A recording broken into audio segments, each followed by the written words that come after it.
હવે કે હવે મમ્મી ભૂખ લાગી, નાસ્તો કરાવીને ગયા હતા. મેં તો ચલો ઠાકોર જ્યારે ગયો ત્યાં સુધી ચા ને ગરમ ભાખરી રોજ બનાવવાની. મેં તો બેટા તમે લોકો એક 5 મિનિટ બધી તૈયારી કરો, ડીશ બીશ લ્યો, ત્યાં સુધી હું આવું. શ્રી કૃષ્ણ શરણમની એક માળા, કૃષ્ણ તવાસ્મીની, દાસોહમની, વાકપતે નમની અને દમલાઈ નમઃ. અંદર ગઈ, 2 ભાઈઓએ ચા મૂકી દીધી હતી, ભૂખ લાગી હતી. ચા ઉકળી ત્યાં ફટાફટ લોટ બાંધીને પાલીને બેન જોઈ તો લે હરખું મોણ નાખી દહીંથી લોટ બાંધીને સેજ જીરું મીઠું નાખીને ભાખરી બનાવી, ખાડા પાડીને ઘી, બેસી જાઓ. ધરાઈને નાસ્તો કર્યો, 2 પાપડ શેકી દીધા. એટલે મોટાને નહોતું ગમતું બહુ, પણ ઇટ્સ ઓકે. પણ નાનો બોલ્યો, હે મમ્મી પછી ઠાકોરજીને ભૂખ નહીં લાગે અત્યારમાં આવું તે ખાલી મિશ્રીને? મેં કીધું બેટા નાના હોય ને ત્યારે દૂધ પીએ, તું પીતો હતો ને. ધીમે ધીમે મોટા થશે ને એટલે આપણે એને ભાખરીને બધું ધરાવશું. રાજી થઈ ગયો. ચા નાસ્તો કરીને ભોગ સરાવીને ઠાકોરજીને બોઢાડ્યા. હવે ઉપર ઓઢાડવા માટે કાંઈ નહીં. મેં કીધું હવે એ કે તારા નવા રૂમાલ છે ને એ ઓઢાડી દે. જુઓ, જિંદગીમાં પ્રભુ પધાર્યા,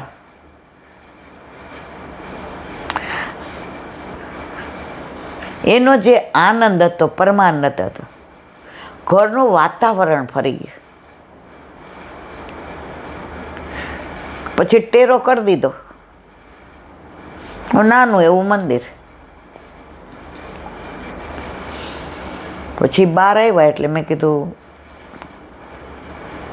હવે માનો કે હું આઘી પાછી હોઉં તો તમે તો ઓલાય ના પાડી મોટાએ, એ કે મને આવું નહીં ફાવે. નાનો કે પપ્પા કહેશે હું કરીશ, પપ્પાને મદદ લઈશ, સરસ ચાલો. એટલે મારે જે મૂળ પ્રોબ્લેમ હતો કે હું ટાઈમમાં થતી હતી ને કોણ કરશે, એ સોલ્વ થઈ ગયા. મેવો હતો બધા. એટલે મમ્મી આમ તો આપણે રવિવારે ફ્રૂટ આવતું હતું, હવે તો રોજ ઠાકોરજી અરોગે એટલે અને ઠાકોરજીને ધરાવેલું દૂધ. મેં કીધું ચલો આ શું નાખ્યું છે, દૂધ કેવું સરસ છે. પ્રભુ આરોગ્ય પછી દૂધ કેવું હોય. એટલે ઓલો મોટો બોલ્યો એ કે આમ શીરો ખાઈએ ને તો આપણને પણ સત્યનારાયણનો હોય તો કેવો લાગે. એમ આજે આ દૂધ મમ્મી તાર રવિવારે દૂધ વધુ બનાવો, પછી આ દૂધ છે ને એમાં પધરાવી દેવું. ગાડી રવાડે ચડી ગઈ. હવે મેં કીધું રસોઈ કરવી જ. એટલે 2 કીધું કે આ પાત્ર અમે કરીને લૂછીને મૂકી દઈએ. એ નાની છોલકી હતી કાણાવાળી, પાત્ર એમાં મૂક્યા. મેં તો મૂકી દઉં હું લૂછી. ના ના અમે લૂછી દઈએ છીએ. કીધું નહીં તો એ પાટલો હતો મંદિર પાસે, એના ઉપર છોલકી મૂકી આવે. અને ઓલા હાથ લૂછવાના 2 કપડાં હતા એ નીચોવીને એના ઉપર ઉકવી દીધા. હાશ, મેં કીધું મારા નાથ, બીક એ જ હતી કે આ છોકરાઓ અનુકૂળ થશે કે નહીં. આપણા કરતાંય વધુ, ભલે મોટાને ગમતું નહોતું, પણ વલ્લભ કેટલો કૃપાળુ છે. એને ઓસ્ટ્રેલિયાના વિઝા મૂક્યા હતા, બીજા જ દિવસે વિઝા આવી ગયા, 4 દિવસમાં. અને નાનો ક્યારેય ન ગયો. જ્યાં ઠાકોરજી ત્યાં હું. જે પ્રભુએ આજ સુધી નિભાવ્યો છે. હવે મારે જે વાત કરવી તે આ છે. આજે વલ્લભના પિતાશ્રી એટલે કે લક્ષ્મણ ભટ્ટનો પ્રાગટ્ય ઉત્સવ. આજે ગુસાઈજીના વહુજી પહેલાં રૂક્ષ્મણી વહુજી એનો પ્રાગટ્ય ઉત્સવ. અને આજે ગુસાઈજીનું વિપ્રયોગમાંથી શ્રીજી બાવા સાથેનું મિલન, આજે ત્રિવેણી સંઘ. લક્ષ્મણ ભટ્ટ જેમને ગોપાલ મંત્રને દીક્ષા હતી, જેમના ઘરમાં પણ કૃષ્ણની જ સેવા હતી, અને એમના પૂર્વજોને કહ્યું હતું કે 100 યજ્ઞ પૂરા થશે એટલે તમારા ઘરે હું પ્રાગટ્ય લઈશ. અને આપણા વલ્લભનું પ્રાગટ્ય થયું.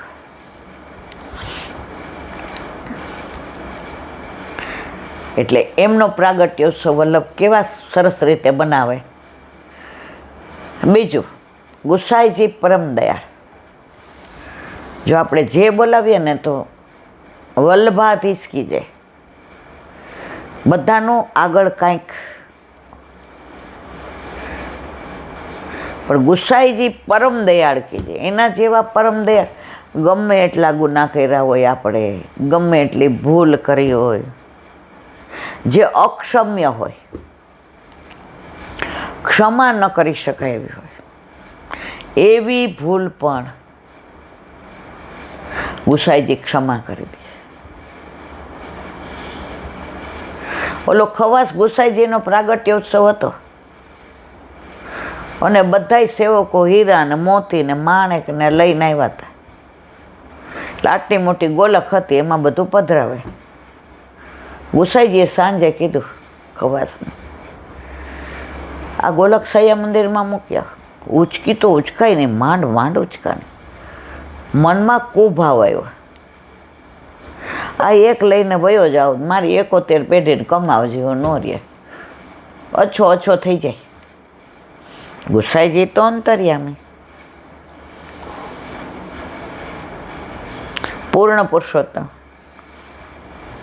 રાતના પોયડા ઓલાએ જોયું, પેલા ક્યાં લાઈટો હતી,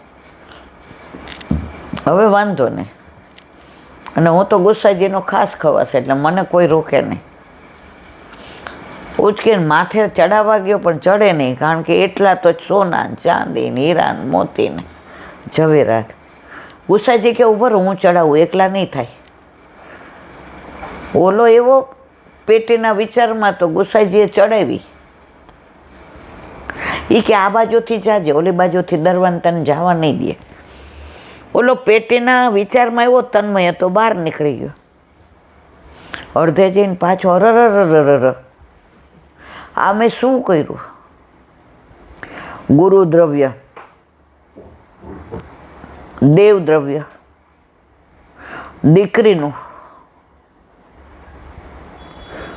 આ બધું લેવાય? હાય હાય. પાછો આવ્યો, ગુસાઈજીને ચરણાવીને પકડી લીધા. આપે મને માથે પેટી ચડાવી તોય મને ભાન ન રહ્યું, એટલો તો હું અંદર ડૂબેલો હતો દ્રવ્યના લોભમાં. ગુસાઈજી કે મૂકી દે શાંતિથી, તાર કામે વળગી જા, કોઈને ખબર ન પડવા જો, કોઈને ખબર ન પડવા દે તો. અરે આ ગુસાઈજી પરમ દયાળ. ધોળકાના હાકીમને ઓલી રાણીએ મોકલો. એ કે જાને ઓલો ગોકુળનો કાનુડો કરે છે. બધાય એના વશમાં આવી જાય છે. એને પકડીને આવી લઈ આવો. આ કેમ આવ્યો? અસર. ગુસાઈજીના સ્વરૂપના દર્શન કર્યા, તન્મય થઈ ગયો. ન બોલે કે ન ચાલે, પાકડી કાઢી નીચે ચરણમાં મૂકી દીધી. મારા નાથ. હવે હતો યવન, કેમ આવવાનું થયું એ ભૂલી ગયો, પકડવા આવ્યો. ભગવાનના દર્શન થયા, પુષ્ટિ પુરુષોત્તમ, તો વ્યથા કહેવાય ગઈ. એ કે 3 વર્ષથી અમારે ત્યાં વરસાદ નથી પડ્યો, અમારી પ્રજા બહુ દુઃખી થાય. એ કે અહીંથી બહાર નીકળીશ એટલે કોરો નહીં રહે.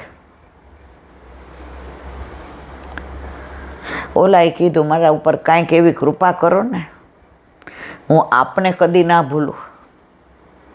ગુસાઈજી એક સોપારી આપી, કારણ કે યવન હતો, બીજું તો દેવાય નહીં. એ કેલા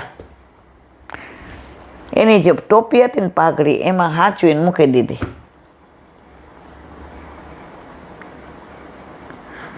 ગયો. રાણી કે શું કરી આવ્યા? કાંઈ પૂછતા નહીં, ભગવાન છે ભગવાન, આ તો ગોકુળનો કાનુડો. જો વરસાદ, આ એમણે કીધું, વરદાન આપ્યું કે જઈશ ત્યારે કોરો નહીં હો, આ ઘોડી હાલે નહીં એટલો વરસાદ 3 વર્ષનો હાટું વાળી દીધું. અને સાથે સાથે કેવડાવ્યું છે કે આપણા કાન જેણે ભંભેરા હોય ને એને શિક્ષા ન કરતા, એને દંડ ન દેતા, એને સારી રીતે રાખજો. આ ગુસાઈજી પરમ દયાળ.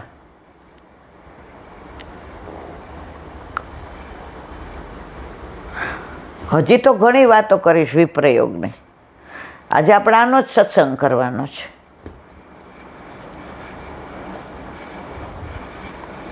તો એવા આપણા ગુસાઈજી પરમ દયાળના વહુજી રૂક્ષ્મણી વહુજીનો આજે પ્રાગટ્યોત્સવ.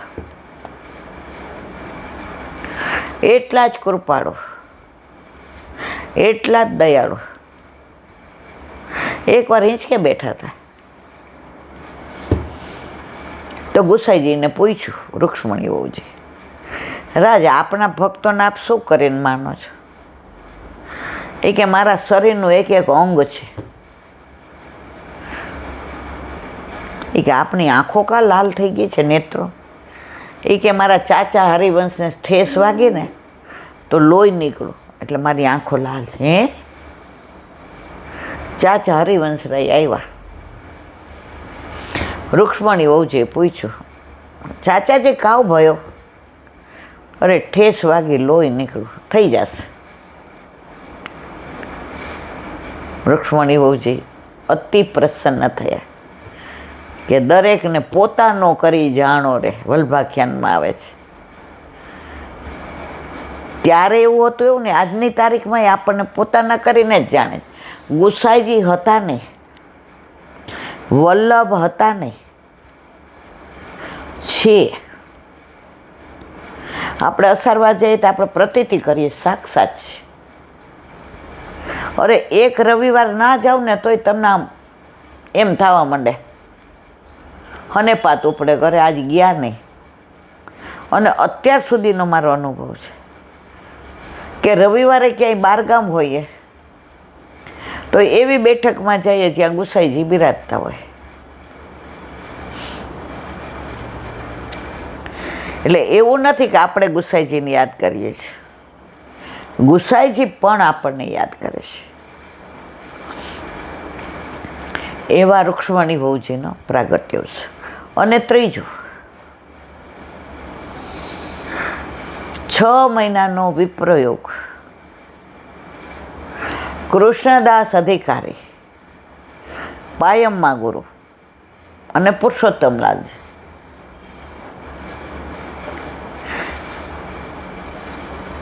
ત્રણે મળીને, અધિકારી કોણ હતા? કૃષ્ણદાસ.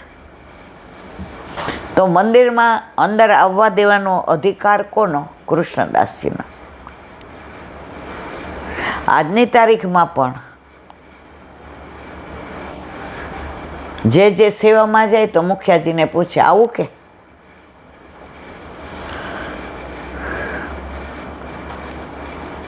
તો પાયમ્મા ગુરુએ કીધું કે સેવાનો અધિકાર કોનો? ગોપીનાથજી મોટા અને એમના લાલમ પુરુષોત્તમજી. તો કે પુરુષોત્તમજી.